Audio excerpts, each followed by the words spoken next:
الشيطان الرجيم. وإن ربك لذو فضل على الناس ولكن أكثرهم لا يشكرون. وإن ربك ليعلم ما تكن صدورهم وما يعلنون. وما من غائبة في السماء والأرض إلا في كتاب مبين.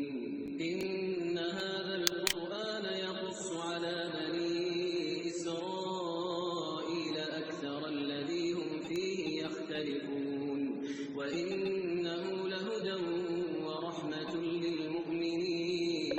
إن ربك يقضي بينهم بحكمه وهو العزيز العليم.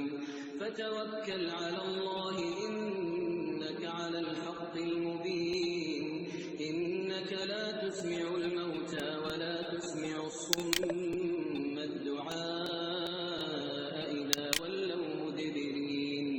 وما أنت بهاد العمي عن ضلالتهم إن تسمع إلا من يؤمن بآياتنا فهم مسلمون.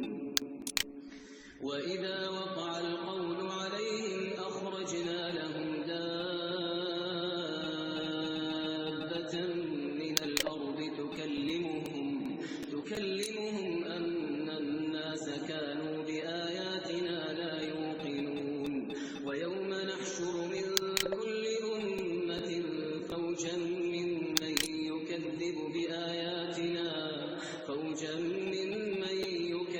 بآياتنا فهم يوزعون.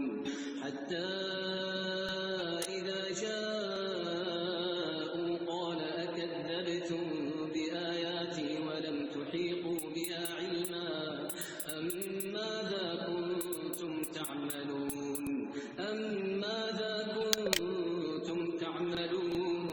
ووقع القول